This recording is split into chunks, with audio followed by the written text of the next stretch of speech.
and if there are, identify them and try and eliminate them. And let's feel relaxed as we'll dive into the session proper. So, several critical gaps have been observed in the recycling supply chain, and I know we can all agree with us. In recent time, we started the aspect of recycling, which is a way to reduce the amount of waste that we produce or find themselves in our landfill, in our canals, in the sea, ocean bodies, and obvious impact on the environment. During this course, there has been the emergence of the informal waste speakers. Now, when I say informal waste speakers, if you're in Nigeria or in around the world, would know that while we have companies that carry out this process, we also have individuals that are not in a formal institution that have carried out this process too, which most of us have in one way or the other engaged with. We've also seen that these informal waste pickers have continually removed structural metals from public infrastructures, leading to concerns. We've heard over the news where some of our major roads are being affected by these actions. Such actions compromise public safety and even economic loss. This highlights the urgent need for enhanced oversight in recycling. Briefly, we'll watch a video which is showing a case of unethical way of getting these recyclable materials. Authorities in Abuja have arrested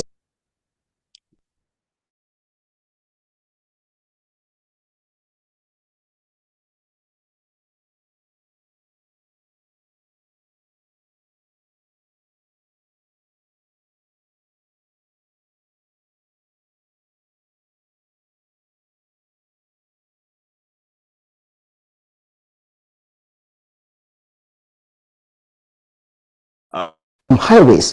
The arrest come as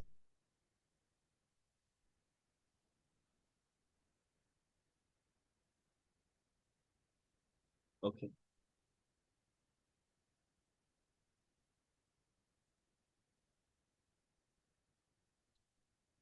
Please apologies. We're trying to get the audio set.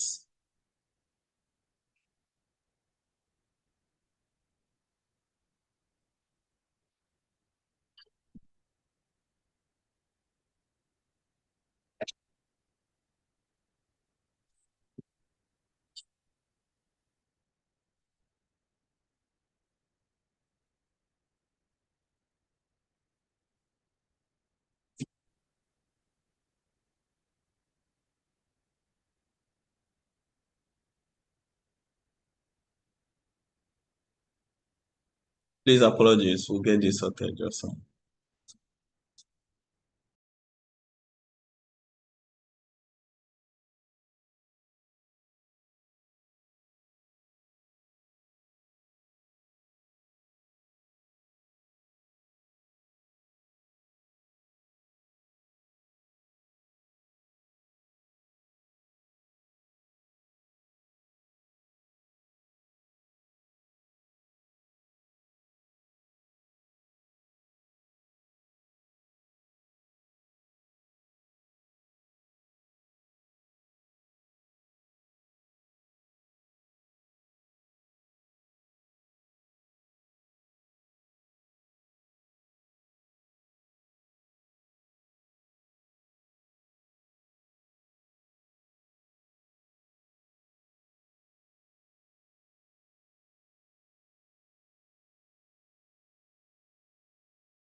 Authorities in Abuja have arrested several individuals suspected of stealing sewage manhole covers from highways.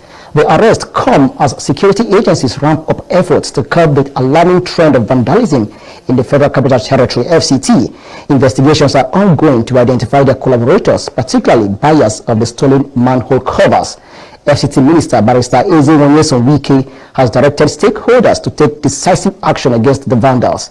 In a statement, Lere Olayinka, Senior Special Assistant Public Communications and New Media to the FCT Minister, said the Minister has vowed that the government will do everything necessary to bring the perpetrators to book and protect public infrastructure. Olayinka confirmed that the public would be briefed on further developments as the crackdown continues. Condemning the theft of manhole covers, Barrister Wike described the act as devilish, a devilish crime that endangers road users. According to Olayinka, the minister lamented, saying it is sad that the government uses public funds to provide amenities for Nigerians and criminally minded individuals remove these amenities and sell them, endangering the lives of fellow citizens. The minister also praised the patriotism of a concerned citizen whose viral video exposed the issue. The effort of the individual who took his time to record and share the video is a demonstration of the patriotism this country desperately needs, urging more Nigerians to report similar incidents. Barrister Wike assured residents that the government is committed to ensuring public safety and deterring future acts of vandalism. He called for greater collaboration between citizens and authorities to safeguard essential public infrastructure. Yeah, thank you for watching, and apologies for the technical glitch. So what we watched is a video showing what unethical recycling can lead to. The environmental damage, the health hazards, and also the economic loss. So quickly, let's dive into what is ethical recycling. Ethical recycling would simply means that recycling that adheres to environmental regulations, social responsibilities, and economic stability. When we talk about environmental regulations, we know that at the federal level, at some state levels, we have regulations or enforcement agencies that guide the recycling process or the waste management process. This also ensures the transparency in waste management process. We'll be discussing on how the transparency process in waste management has been for some time now, and we could see the effects. Now, let me ask a question. Most of you in your company, you have probably had recyclable waste that you needed to dispose. How many of you had actually gone through the right process of going to the regulators, getting an approved waste vendor to evacuate your waste or probably sell it? Now, the effect of calling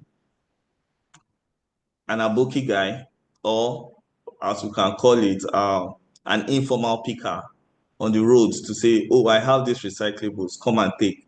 That is the effect we are now seeing dovetailing into a serious issue. So what does that mean? We need to be transparent in the process, following proper regulations. That being said, we're now going to look into the main core principles of ethical recycling. I had initially said that one of the principles is clearly transparency and accountability. We must be transparent in our process and we must account for our waste. Over the years, I've had the opportunity of meeting with several key industry players, HSE managers, business owners, and the discussion on how can you account for your waste is always the big questions. But it is very important to put processes in place to account for your waste. It is part of your due diligence as either a professional or an industry player. Another aspect is the environmental protection. We've discussed on how most of this waste has disturbed the environment, be it our water bodies or even the environment itself, as well as leading to unnecessary gaseous waste, which is actually killing our ecosystem. Another core principle has to do with fair labor practice. Who do we engage in collecting this waste? How do we treat our staffs or the workers that are into the processing of this waste? Do we really maintain the circular economic approach? Or even as individuals, we believe in once we have a waste, we take it to its end life, which is the grave, instead of having it to go through the cradle process of making a final produce again.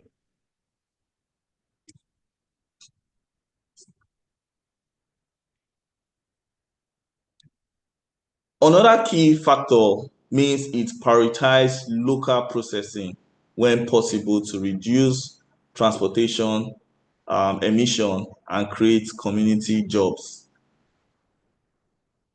In Nigeria, we've seen the emergence of several local recyclers. Even in Lagos, I will tell you for a fact that we have a lot of local recyclers. What has this done? It has reduced the amount of transportation costs and also the emission produced, even in taking them from one place to the other, thereby increasing the emission, which has really caused damages to our environment. With this principle, I believe that we can key into the core ethics of ethical recycling. So as a business owner, as an HSE manager, or as an industry expert, have we imbibed this culture or this process in our waste management system at work? This process will help us to eliminate the issue of unethical recycling. As we discuss further, we'll also see why these principles are very important in ensuring we curb the menace that is gradually taking up over the recycling business, making it an unethical practice and even danger to the environment. One of the important is environmental benefits. If we're able to reduce or eradicate the practices of unethical recycling, one of the things we will be able to do is to prevent pollution and also conserve our natural resources, as well as reduce landfill waste. We also know that people go as far as destroying even useful products just because they know they can generate money from the waste.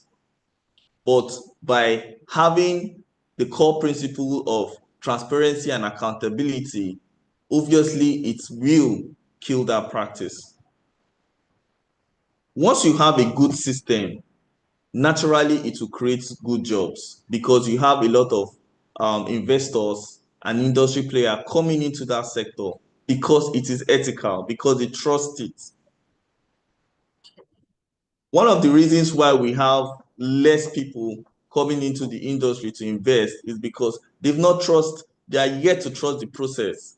And why would they trust the process where we can see videos like what we've just watched of people destroying government property and infrastructure just to generate waste that they can sell?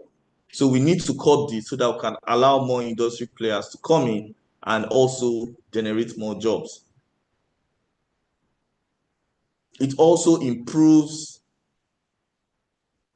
health and living conditions of workers and communities. If your recycling processes are done in line with the standards in line with the ethical principle, you find out that you also take into consideration how you manage your waste. And some of this emission has caused a lot of health impact on even individuals living within that particular industry or working even within the industry. So we should also ensure that we take good cognizance of how we operate even as recyclers or managing our waste. In terms of conserving our natural resources, this is done by reducing the need of raw material extraction, saving energy, both water and even the forest. It also minimizes landfill waste, preserving ecosystem and reducing pollution. These are some of the importance of ethical recycling. Having we noting the importance, what are the challenges? Just because ethical recycling is good, does that mean that there are no challenges? Yes, there are some challenges, and we'll discuss that in the next slide. One of it is lack of regulations. Yes, in Nigeria, we can see regulations coming in gradually to minimize these aspects by trying to coordinate the waste management sector of the economy. But those regulations, are they enough? And not just having regulations, do we have enough people on ground to enforce it? I believe that if we have compliance monitoring team that are going around industries to check, if we have regulations that not just guide the principle of management, but also how they give out their recyclable waste, and also ensure that companies comply, this will actually curb it. Still taking us back to the aspect of accountability. Another challenge is public awareness, and which is one of the reasons why we decided to have this webinar. Some people still do not know the adverse effect of what they are doing. Some don't even know that the way they give out their waste or the way they manage this waste are unethical. They just think that I have waste, and once it's causing nuisance in the environment, we should take it out with any means possible. But it has its adverse effects. And I want to believe that one of the reason and one of the takeouts from this session is that we can understand the effects of what we are doing in our little space. Let's take, for example, as our HSE managers or as construction workers, we generate a lot of waste. The big question is, how do you manage those wastes? Recycling, very important. But when you do your segregation and you have the recyclable waste, how do you give it out? On several sites in Nigeria, you see where they see these local guys going up and down, and they call them, oh, I have this recyclable waste. How can you help me offtake it because of, getting some funds back? Do we bother to check, are these people registered? In Lagos State alone, we have LOMA that actually regulates this, and all waste vendors are registered with them. Please note, there's a difference between those that manage your general waste and those that manage your recyclable waste. One of your due diligence should be confirmation that they are registered. Most companies, is only when they want to export and maybe NESRA, part of their documentation, entails that they produce maybe the extended producers certificates, or the NESRA certificates, or even the LOMA certificate. That is only when they see it as being important, but it's not part of their process. This is wrong. We need to ensure that as a responsible business, we look out for vendors or people that are really permitted to evacuate this waste. And I'll tell you something, not just evacuating the waste. Sometimes do we even do our due diligence to know where these wastes are being disposed or where they are actually being taken to? This is our responsibility under duty of care. We need to care for where our wastes end up. Even if they are hazardous wastes, which is even more critical, do you understand where those wastes end up? Do you have good accounts of the quantity? Do you have documentation to show that these wastes were properly managed? So it's a challenge to us all as we work into achieving a system where we have good ethical practice. We all need to be responsible and take charge to maintain this. Another aspect to discuss as a challenge is the high operational cost. Yes, it's costly, very expensive. The machines, some are not even designed in Nigeria, some are imported. It costs a lot of money. And this is why the government needs to come in to help manage this. Even when you get loans, you also need to pay back the loans. So we need to also look at the operational cost. We also understand that even the cost of internal operations, labor is going up, electricity is going up, fueling is going up, gas is going up. So we understand these as major challenges in running a good system. And that's why you see that you have some unethical ways of even recycling some of this produce because of the high costs. The last part I'm going to discuss is difficult in tracking waste sources and destination. I know I've mentioned that as part of what we've been discussing. How do you track? How do you track your waste? Do you track the quantity? Some will say it's stressful. How can I be measuring the amount of waste I consume? Do you know how many wastes?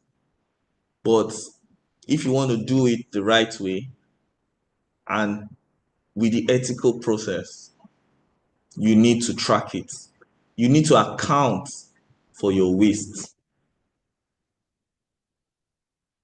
There are ways we can do it.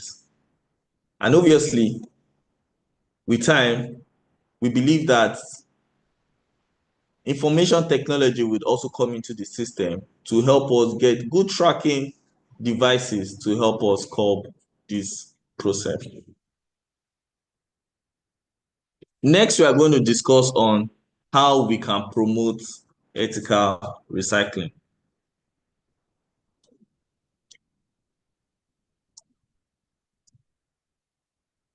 One of the key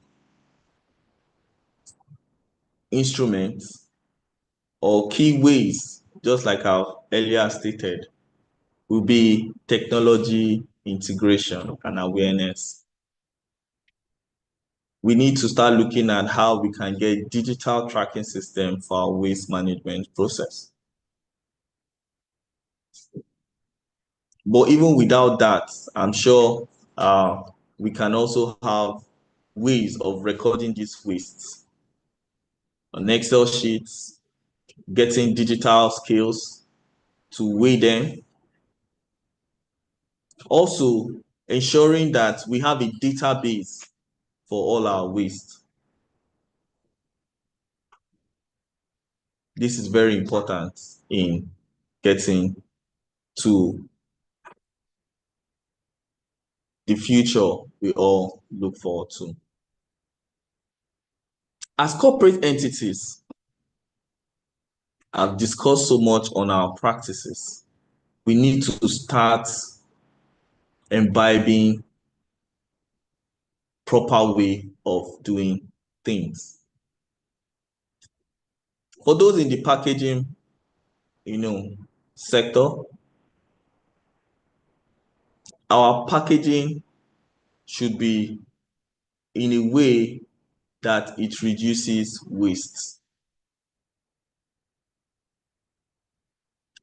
For those of us in the industries, partner with ethical recycling organizations. As part of your onboarding process, you should have a rigorous procedure of checking that who we are admitting into our organization to help manage our waste or recycle our waste, or even as off-takers are in conformance with our own procedure first, and also with regulatory standards. Do they have the right certifications? Do they have the right permits? Are they well equipped? Are they registered?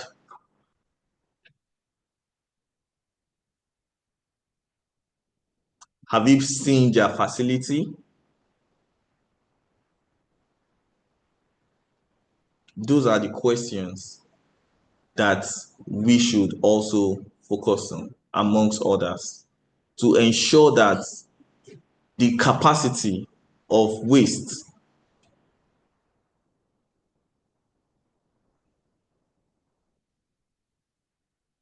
that whoever is planning to, evacuate will, the company or the organization is ready or has the capacity to manage it. And that also speaks on ethical disposal policy. Do we even have policies within our organization on ethical disposals? Policy drives compliance. So as a company, we should start by creating policies that ensures that we are working towards ethical disposal of our waste. Looking at what the government can do for us.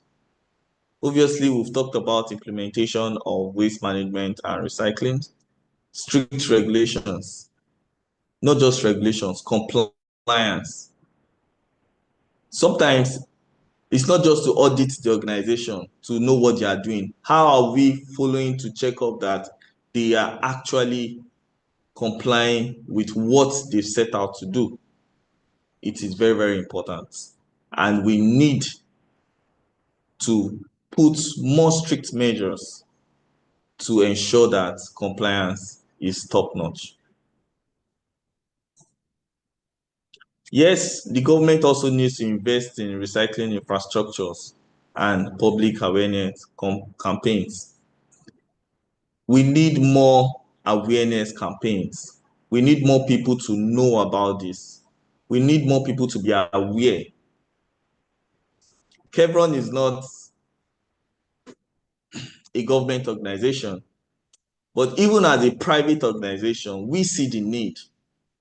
And while we are holding sessions like this to educate, to draw awareness to this aspect. So we believe that the government can still do more to create more awareness.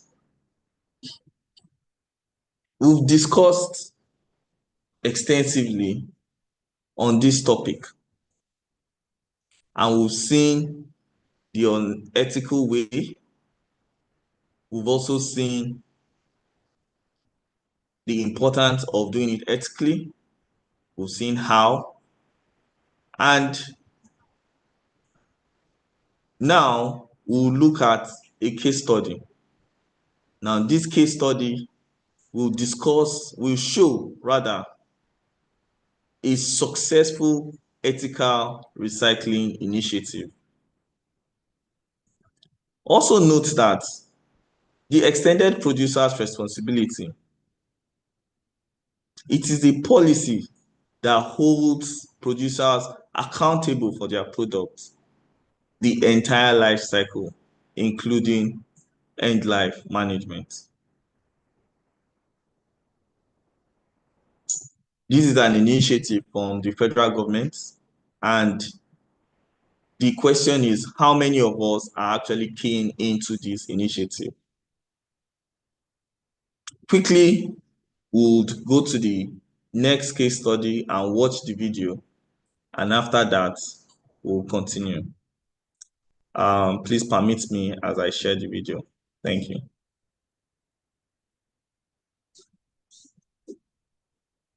This lady beside me decided to turn your abandoned car tires into a profitable business. My name is Ifedola Porunsewe. I'm the founder of Free Recycle Limited.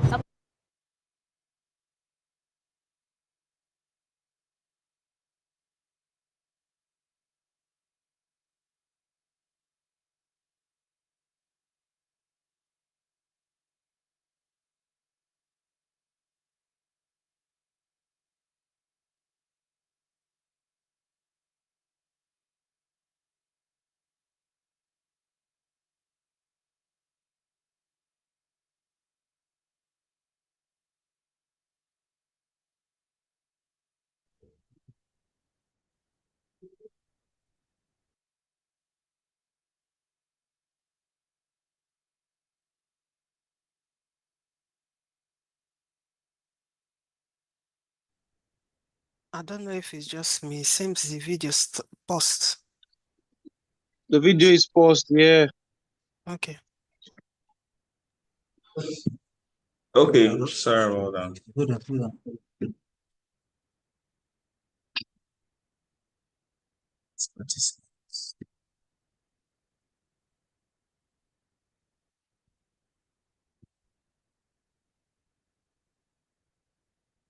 Keep sharing. Should be a share.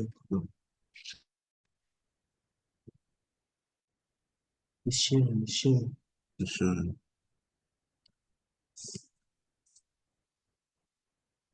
Pioneer Waste Tire Recycling Company in Ibadan, Oyo State, Nigeria. And we're on the mission to convert waste to wealth while also tackling climate change. Stop the burning of tires! You see, Nigeria accounts for 75% of the 15.5 million vehicles registered in West Africa. 70% of that 11 million vehicles happen to change their car tires every 15 months. What do you think happens to the abandoned used car tires you see on the road? Typically, the tires would end up in your drainages, causing flooding as well as breeding ground for mosquito, or we often resort to burning them, which also contributes to CO2 emissions and other greenhouse gases emissions as well. She has been able to turn a problem into a business. And not only does she make money from that, she employs a lot of people. Free Recycle is tackling waste by collecting waste tires, converting them to reusable, eco-friendly products. Like flip-flops, pavers, towels.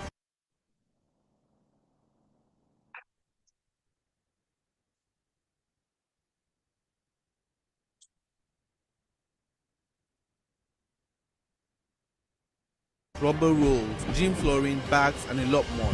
So, this is her story. I'm very curious, like, out of the million and one things you could be doing right now, banking, finance, you choose to. Okay, thank you.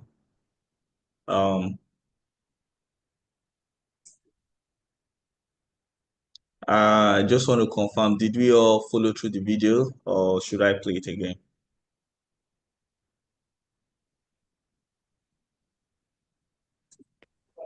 If you Yes, can we play did. it again. Yeah, complete again. Okay, thank you. This lady beside me decided to turn your abandoned car tires into a profitable business. My name is Ifedola Porunsewe. I'm the founder of Free Recycle Limited, a pioneer waste tire recycling company in Ibadan, Oyo State, Nigeria. And we're on the mission to convert waste to wealth while also tackling climate change. Stop the burning of tires! You see, Nigeria accounts for 75% of the 15.5 million vehicles registered in West Africa. 70% of that 11 million vehicles happen to change their car tires every 15 months. What do you think happens to the abandoned used car tires you see on the road? Typically, the waste tires would end up in your drainages, causing flooding as well as breeding ground for mosquito, or we often resort to burning them, which also contributes to CO2 emissions and other greenhouse gases emissions as well. She has been able to turn a problem into a business. And not only does she make money from that, she employs a lot of people. Free Recycle is tackling waste by collecting waste tires, converting them to reusable, eco-friendly products. Like flip-flops, pavers, towels, rubber rolls, gym flooring, bags, and a lot more. So, this is her story.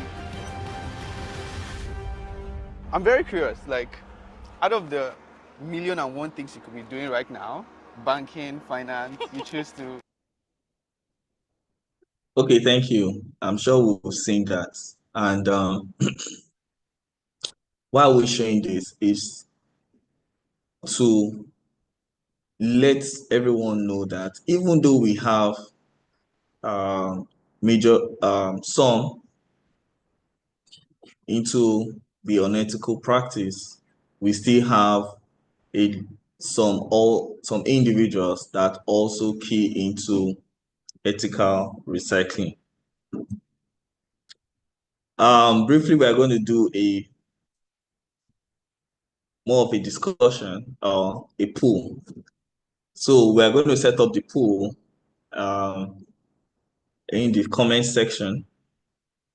And this is the question, the big question. What is the biggest challenge in promoting ethical recycling? As an industry expert, as an individual, whatever walks of life you are, you're working, and wherever you are, let us see these fill in this pool, and at the end, we'll be able to discuss on the option with the highest, how would I put it now? With the highest tick. So this will be for the next 3 minutes. And during that process, you can also take some time to stretch, to take a sip of your coffee, or if you have a wine close to you, take a sip of your wine while we relax. Yeah, thank you. So after that, we'll converge and I'll open the allow for 1 or 2 comments on these challenging issues, and would all find a way to propose a solution, or you can also propose a solution on how to end it. So thank you.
So please, we're still expecting more people to vote. As at count, we have about 72% of the attendees to have voted. We need to have more people.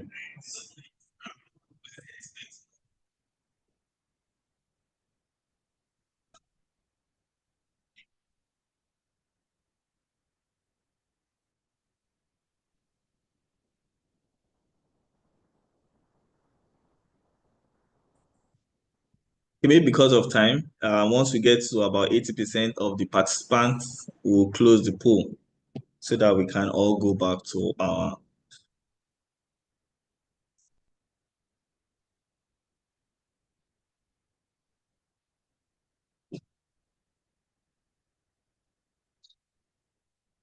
Please, if you've not voted, kindly take a second to just, or a minute to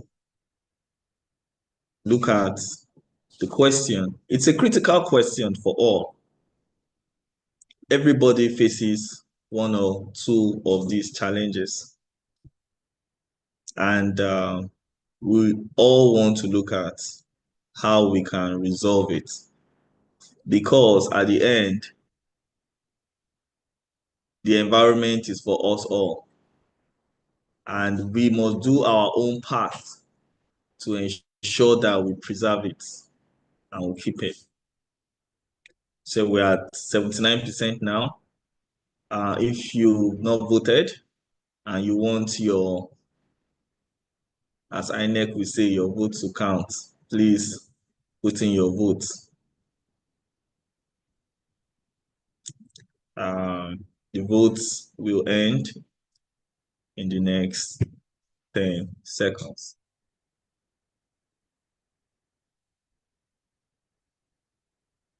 5, 4, 3, 2, 1, and we have a wrap. So from the pool, can everyone see the pool? Can we see the pool? Is there a way that we can project the pool? Okay, I can just state it from here. So we have about 60% saying one of the big challenges or the biggest challenge is lack of awareness. We have 9% saying it's high cost of implementation. 26% says is poor government policies, and 5% says resistance from industry. So quickly, we'll open up the mic so we can have it well organized. I need someone who voted for lack of awareness, someone who voted for high cost of implementation, someone who voted for poor government policy, and someone who voted for resistance. Just raise up your hands and let us know what you voted for and why. And if there are other solutions you feel we can use to tackle this, that will draw for the next 5 minutes. So please want to see the hands going up. So I have Mr. Wale, I have Mr. Karim. Let's scroll down to see if there are more people. Okay, we only have 2. So Mr. Adewale, just unmute and tell us which of them you voted for. Then Mr. Karim should also do that so that we were able to know which you voted for and how we'll take it. So let's Good have afternoon. Wale. Good afternoon. This is Mr. Karim talking. I voted for lack of awareness. Okay, thank you. Are you with Just me? hold on a minute. Yeah, I'm with you. Pardon? Can you You hear me, said? please? I can hear you clear and loud. Okay, good. So just hold on. Let me get someone else. So we'll come back to you, Mr. Karim. You are noted. So you will discuss on that. So, Mr. Adewale, what did you vote for?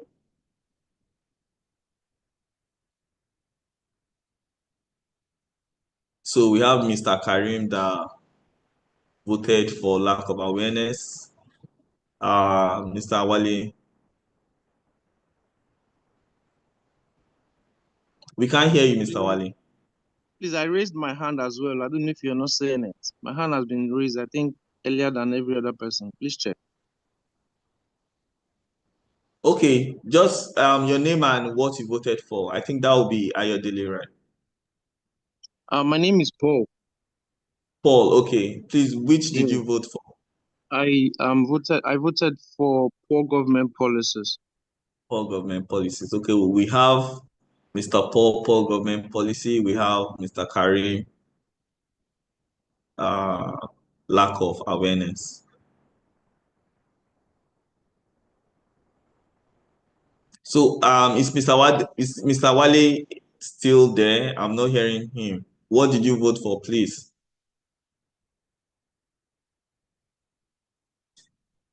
Okay, maybe we'll continue, and once his mic is sorted, we can come back to him.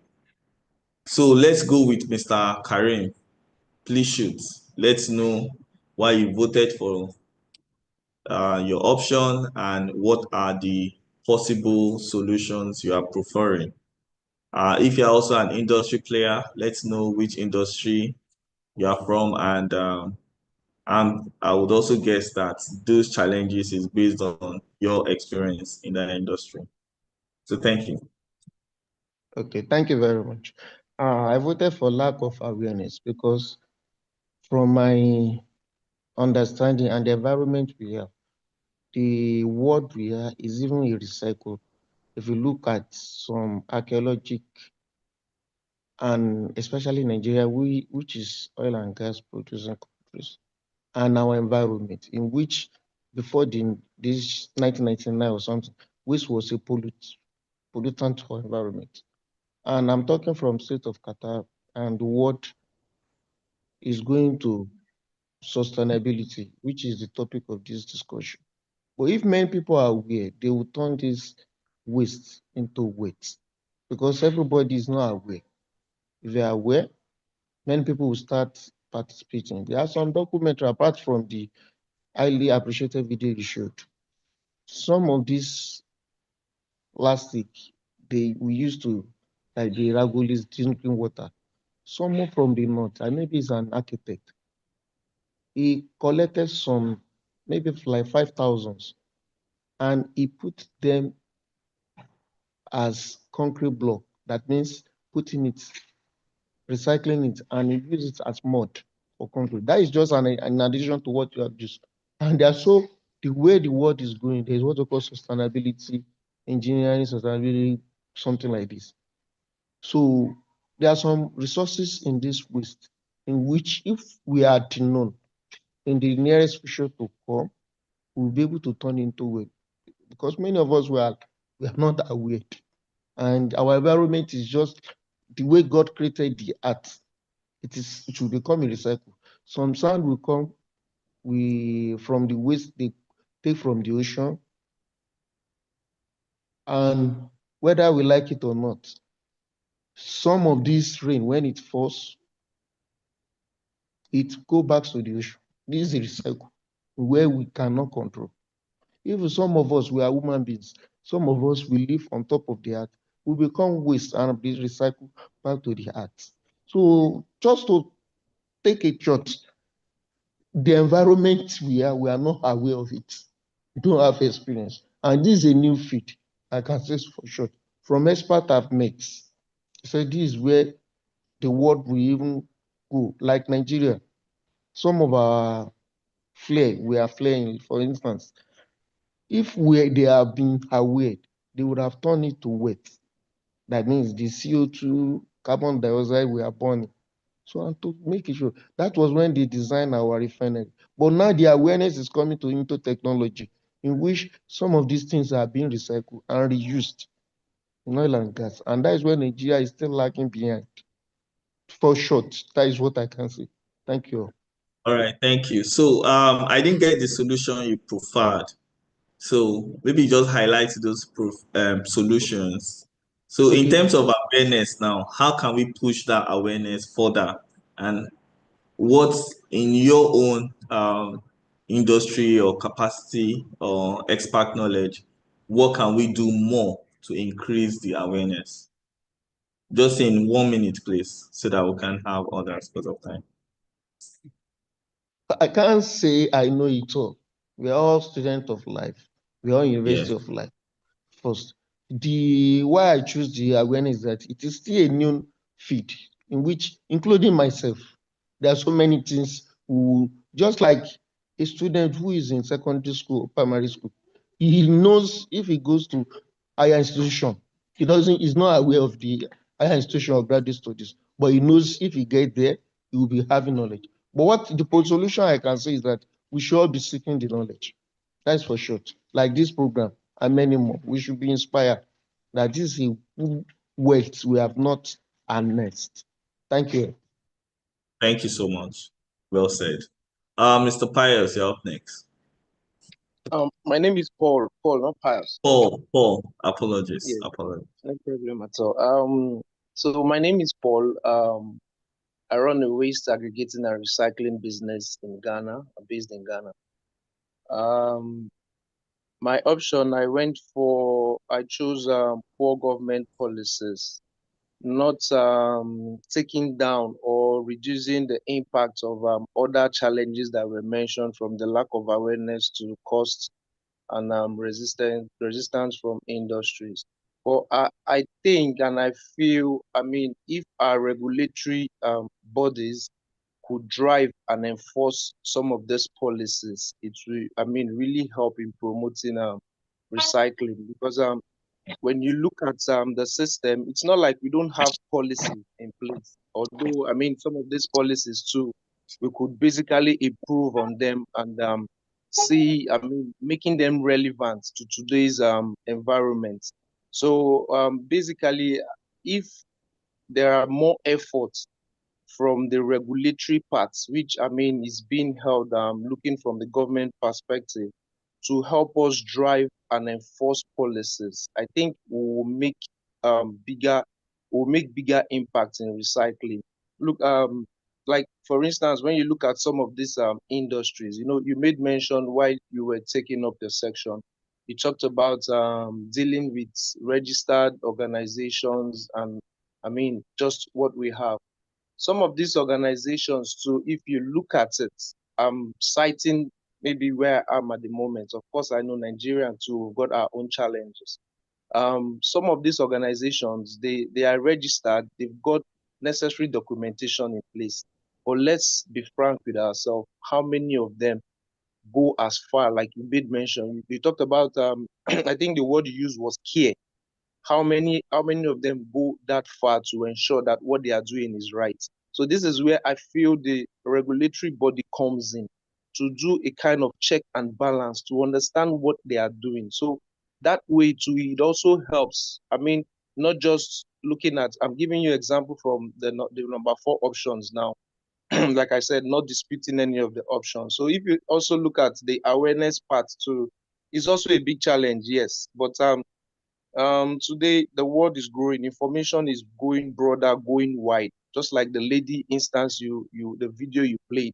If the business is not lucrative, she will not be sitting in there. So people are also seeing the business part. People are getting aware. Talking about cost of implementation, of course, is also another big challenge. But when you look at in the long run, putting up investments in such businesses, one could still derive benefit. So like I said, I'm not putting down any of the option, but I just feel poor government, if we get a better government policies, if government could drive and enforce the policies, I think we'll be sitting well, and it will basically help, I mean, from the recycling business, looking at it from the top to the bottom. Thank you. Yeah, thank you so much, Mr. Paul. I totally resonate with all you said. If the government, because they are the bigger players, if we are honest ourselves, and if they can drive this policy, what we are doing is just to advocate, bring awareness. But if we have policies to encourage, policies to ensure strict compliance, and even good infrastructures for business like this to strive, I'm really sure that that will really cut, the aspect of unethical the recycling practices we have. Not also relieving the companies, with experience, in terms of recycling and getting some of this waste. Some companies also have hubs in different parts. How many of those hubs do you frequently check to see what they are doing? You have a policy in your company on waste management. How many of them are actually following through? You have the fair labor practice, you have the labor laws. Do we actually ensure that they do this? Yes, the government is a major player, but we also should do our bit to also curb this. Thank you so much. I'm seeing Mr. Odion. Please unmute. Because of time, you have to be fast. So in next 1 minute, my name is Odion. I live in the UK and I work as one of the health and safety advisor. I'm a little bit into construction and drill. And when it comes to this particular topic, from the way you've asked the question, we are kind of centered or looking at Africa. Africa in general has the problem. It seems similar from one country to another country, right? And from all the lists you've stated here, I initially said lack of awareness. That's the problem. And when I listened to the guest speaker, the other speaker that just spoke, I kind of tend to want to lean to his own side as well. When you're looking at resistance, it's the same thing. Cost of implementation is everything amounts to why this whole thing, especially in a continent like Africa, where we have those issues really, really prevailing. Now, it's not as if we don't have those government policies in Nigeria or in Africa. These policies are there. But implementation is another issue. Awareness on the part of the citizens is another issue. Resistance from the from companies, industries. We understand that generally when it comes to our health and safety or managing recycling or whatever it is, directors, companies, owners, they tend not to really want to really give in into certain policies when it comes to health and safety, unless it is believed that they have to conform to it. And that is where the need for legislation actually comes in. Do you understand what I'm saying? That's where legislation comes in. If it's made mandatory, whether you like it or not, you have to conform to it. It's just moral principle. You understand? So, and knowing that it's moral principles and understanding the fact that it's now legislation, people will conform. So when we're looking at this whole thing, in Africa, where have we got? Because I want to believe that we are centered in Africa. We're particularly talking Africa. Every other persons I've seen on this platform now, from the old list of people I see, are more, I think the most you have there they are Nigerians. If we're talking about Africa or Nigeria specifically, it's not as if we don't have the policies. Implementation is the problem. Resistance from companies who don't see the need to do it is the problem. You understand? Lack of awareness is a problem. So what are we talking about? The question you asked that guy was, what do you think would be the possible solutions? Creating awareness about it. Now, let's not forget the fact that before this time, even before you came up with this, we had people who go like, let's come down to our own levels. as Nigerians. People go out there and pick can mentals and sell it to would-be recyclists or whatever they are for some little change. So to some extent, there's some level of awareness there, but it's not really high.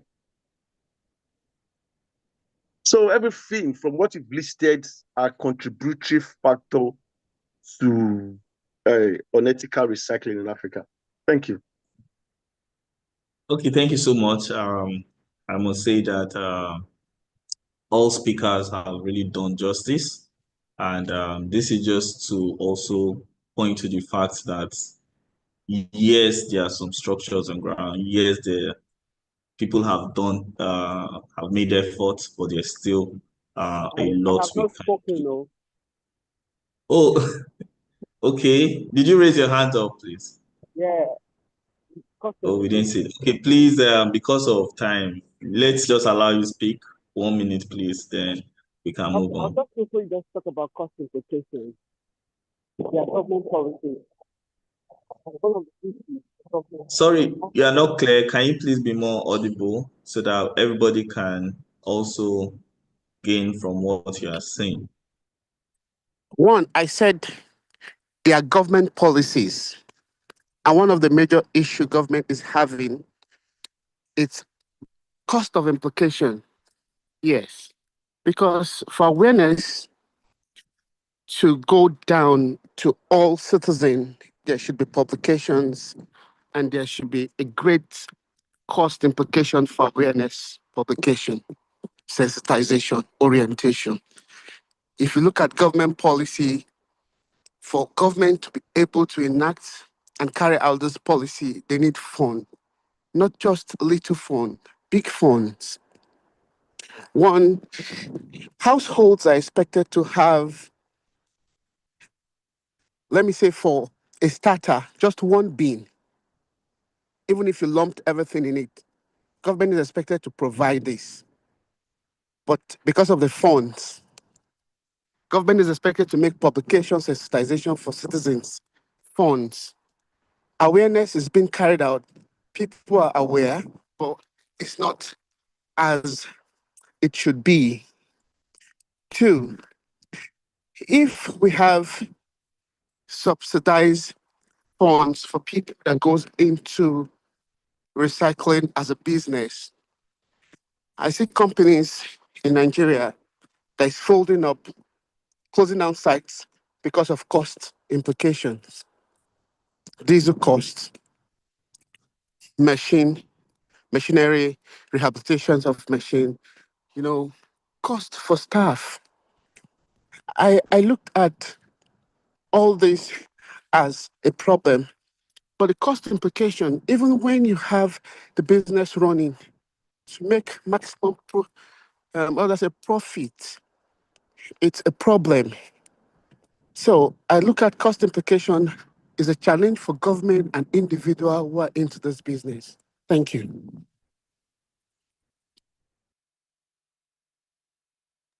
Okay, thank you. You didn't tell us your name. Just quickly tell us your name and Emmanuel Ojo. Okay, Mr. Emmanuel, thank you so much. So we've all spoken well. This also shows that in one way or the other, we are having understanding of the challenges, and we are also we've looked into solutions. And just like what Mr. Emmanuel has said, as well as Mr. Audion and the other speakers, not just knowing, implement. And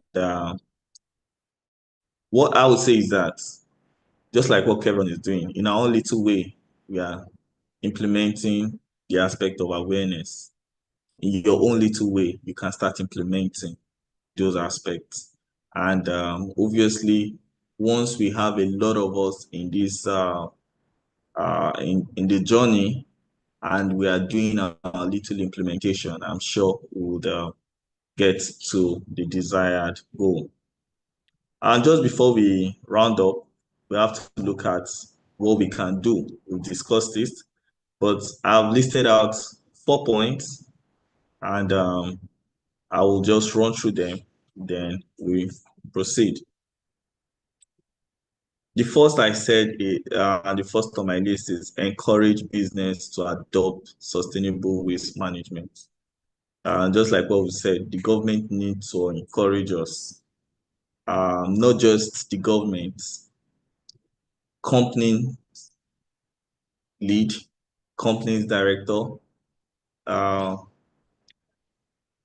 One thing I should also say this, that sometimes if a company do not see the need to encourage recycling, then I kind of wonder, because it is an avenue for you to generate internal revenue. There are companies that invest in getting a segregation yard for their waste, that each of their waste are being segregated. Look at the oil and gas. If we capture all the flaring we do, obviously we would have more than enough, gas to be used. And even when there is a whole lot of supply, more than the demand, costs will reduce, as well as other benefits we'll get. So even as companies, CEOs, MDs, or you're in a strategic position, you need to encourage this. We all know that recyclable waste has another nickname, which is waste to what? Wealth. Mr. Odion made mention of the fact that we have even the informal pickers. Why would they go and pick? Because they understand the principle that these wastes can become wealth. So why don't you have a structured system in a formal organization to control this and do it within the ambit of the best practice, ethically, to generate internal revenue for your business? In terms of government, if the government sees the bigger picture in recycling, I'm sure this should be one of their core areas of recycling, of investment. We have the World Bank, we have the IFCs, we have investors that are looking for companies that have initiative to sustainability, to recycling. They are all out there, but how many of it are we harnessing? We need to encourage businesses. The government needs to encourage. Business leaders need to encourage. We also need to encourage ourselves. Another item I highlighted here is support recycling initiative. Choose responsible brands and recyclers. When you want to show support, it means you patronize those that are trying to do the right thing. Some of us will feel, if I give them, they won't pay me as much as this other one will pay me, maybe, or I can go through the back door and get it done faster, or I don't have time, or it's too much stress, the bureaucracy is too much.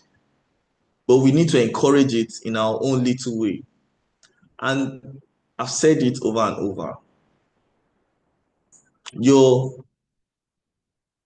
And I know the government has to also put hand in this to, enforce compliance strictly. I see no reason why a company, a well-structured company, will be selling out or giving out their recyclables or even their waste through an informal process. We need to partner with some of these guys. I know of some companies that give out their tires to companies such as the one we just watched that also transform it into stones, like instead of the normal concrete floor, they have, and those floors, they are soft and very lovely to work on. So why don't we encourage them? Look for brands that are doing the right thing and partner with them, as we are all partners in progress. Waste segregation. Mr. Emmanuel made mention of households. Within your house space, do you segregate your waste or you just put all of them together? We need to start practicing the culture so that it becomes a natural culture. In the Western world, it's become a culture because they have imbibed it. Why can't we also have it here in Nigeria? But if we can, we as industry experts, we that have heard, that have been educated, that are aware of these things, if we can start doing it in our little ways, it goes a great deal to solve the bigger problem. And we can also have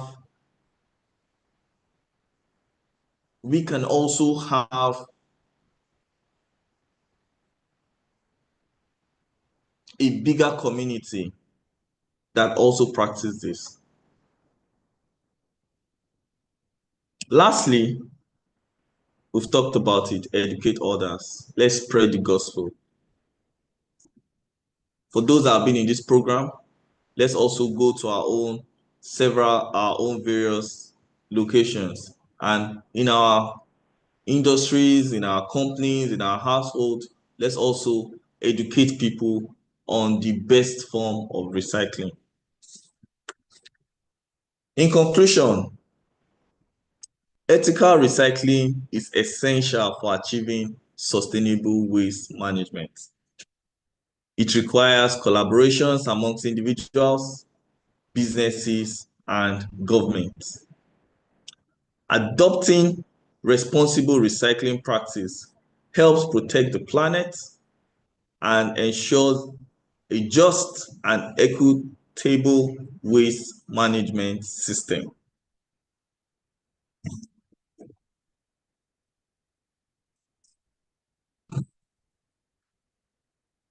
I'll leave with this last quote by Robert Swan. It says, "The greatest threat to our planet is the belief that someone else will save it." You can start doing the little you can to save it. Don't wait for others. Start with yourself. And I believe that if we take these little principles or this discussion, it will go a great deal in saving the planet and ensuring a sustainable environment, and also making everyone come into the community of sustainability. Thank you. And it's a pleasure to have everyone here. My name still remains Daria Ayodele, and we'll catch up in our next webinar session. Please, sir, sorry, I have a humble request for recycler, sir. I was raising my hand. I guess you didn't say it. Okay. Yes, we have a session for comments and question and answer. So we can have that now. So thank you all for listening. I'll hand over to Mr. Shedrack to take over that session, and we'll come back for the closing remarks. Thank you so much.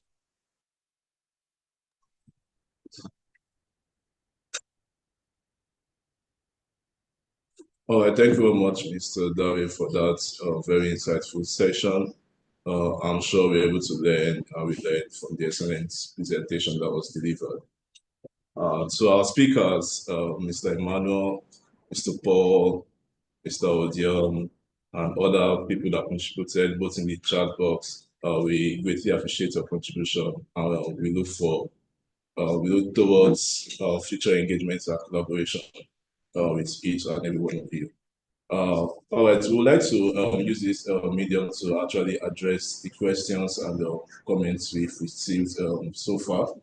If I check the chat box, I can see some questions have been dropped. I can see from Mr. Lekil Woods, he said, can I get a connection to a recycling plant? I work with a construction company presently and would love to recycle plastic and concrete waste on my site. Mr. Dari, would like you to actually give answers to this. Thank you. Okay. For this, would also drop our email. You can send us an email, so we'll do that so that we don't start promoting.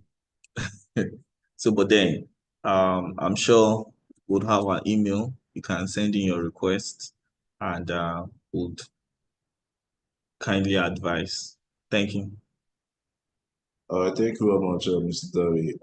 Please, would like us to, you could signify by raising your hands if you have other questions you'd like to us to address in this section, or you could also use the chat box where we are actually checking currently.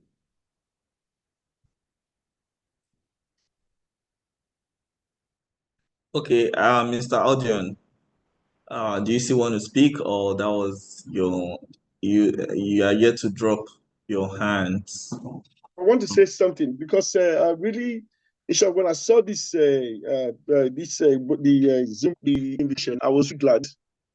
Your company is one of the registered center for IOSH in Nigeria, right? Yes, yes. Yes. Okay, there was a time I made an inquiry. I sent an email regarding trying to see if I could put in for a diploma program with you guys. And I did not get a response. I did not get a reply. No, for some days. I think one of your staff, a lady, responded that she was going to get back to me with my request. Due date. No one responded. No one got back to me. So, and I'm like, I don't understand. If we're talking about an institution that's been recognized by IOSH, they don't get back to people we don't understand how you guys run it. Okay, Mr. Adrian, well, thanks for bringing our attention to that. Thank God you're also aware that not any kind of company would get that registration. That's why I'm really keen. Yeah. I'm sure it's not in our culture, and obviously someone will get back to you immediately. We have your name, and rest assured that you will get a response now. Thank you. Okay, so while we apologize also for that delay, I'm sure you'll have been responded to, but the delay. No, I was not. In short, I was not. I didn't get the response I expected, so I had to. I was like, anyway, I just with your leadership and your colleague there, I just want to believe everything is going to be sorted. I just wanted to know more. You understand? Because I wanted to even see if I could refer some people there from Nigeria back home to see if they can sit for some courses with you guys, since it's an approved center by IOSH. You understand? So you get that. You get that. Apologies though, but you get that. Yeah. So okay, we could see some on the chat. Please, do we have a recycling? Okay, go ahead. Your name, please, and you can comment. This is your name on the call. Mr. Odion, actually, I'm part of Chevron family. So we actually have a system of tracking inquiries that comes to us. So I want to believe this is an oversight. So Okay. I'll just ask you to please drop your email address. We'll get across to you immediately after this session. Okay. Once again, Wow. apologies for the oversight. Okay then. Thank you. Yeah. Thank you so much, Engineer Yemi, for that. Okay, yes, we have thanks for the opportunity. Thanks to the speaker, meaningful section in my country, DRC. There's still a lot to be done. Yes, we agree with you everywhere. But we all need to do the bit we can. Since Loma does not segregate or measure waste when they pick, what pick up? What other ways can we do this? So there are some practical ways, and I will share a few. So you can also use that to quantify your waste. Waste tracking is very important, so you must do it. First of all, I do encourage companies to get the digital scale. If you have the digital scale, you can measure because it's easier. It's easier to measure with the digital scale to the analog. If you can't do that in terms of the general waste, each truck has a particular tonnage. You need to ask. So if the truck is coming to your company for company collection, it usually comes empty. So you know the tonnage and you can use that to get the differentials. You can have it pass through your, what do you call it now? Yeah, for some companies, they have where they scale or weigh trucks or that comes in. You can have it do that when it's empty, and once it's loaded, you can also weigh. So you do your mathematics to get the actual quantity of waste. And I believe that is basically for your general waste. That is also a means.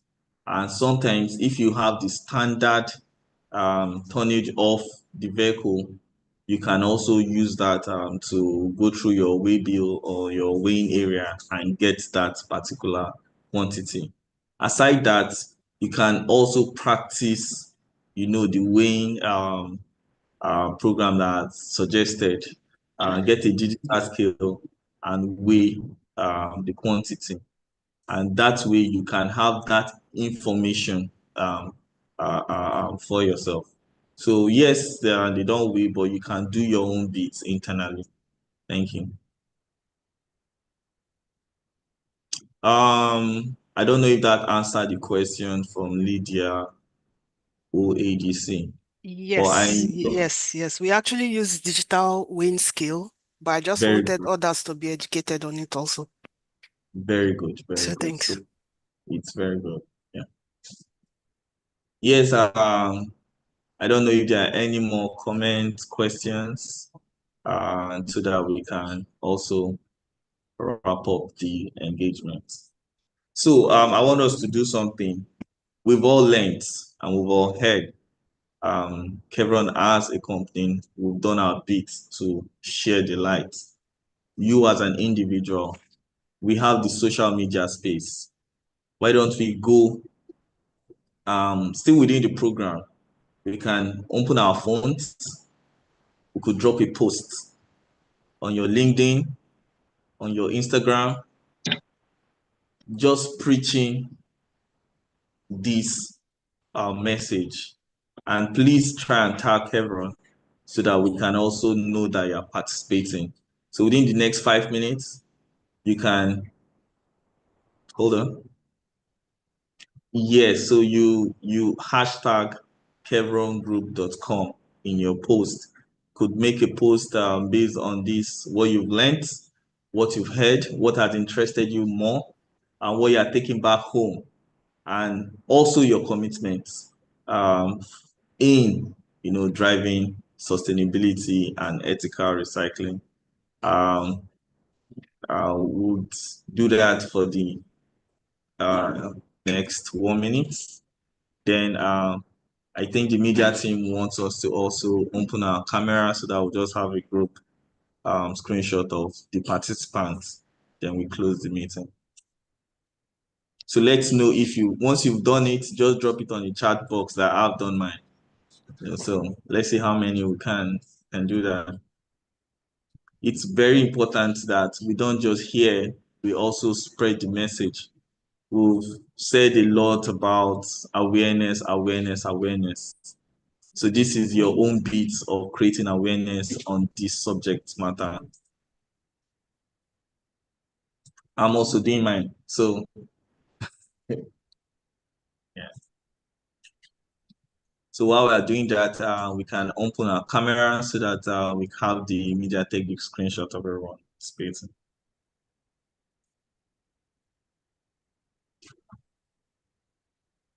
So are we ready? Media, are we ready?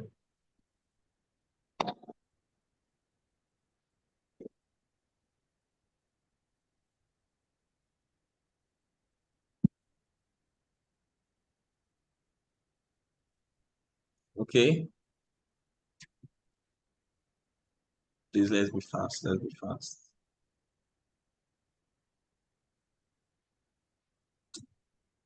So, can we take it now? I can see some cameras, some of us, our cameras are still off. Please, let's turn on our camera, except you are not in an environment where it is allowed.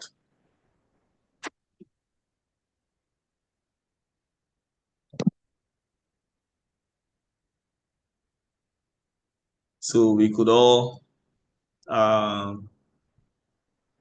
Victor. So if we are ready, just let me know so that we can all do it. Okay. So thank you all for attending. Let's enjoy the rest of our day. Cheers.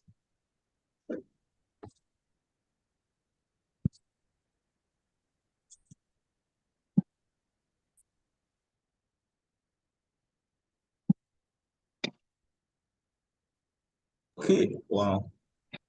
Okay, so we are having the marketing team wants to speak. So Becca, you can quickly speak.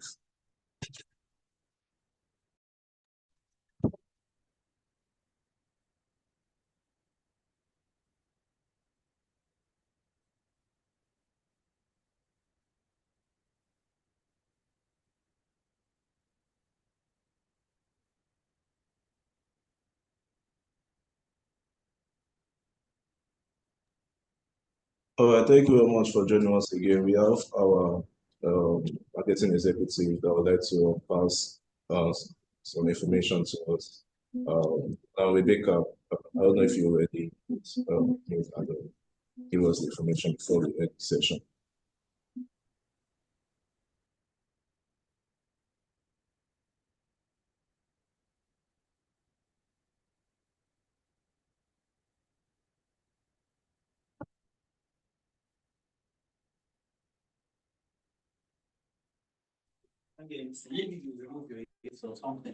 Hello, can you hear me now?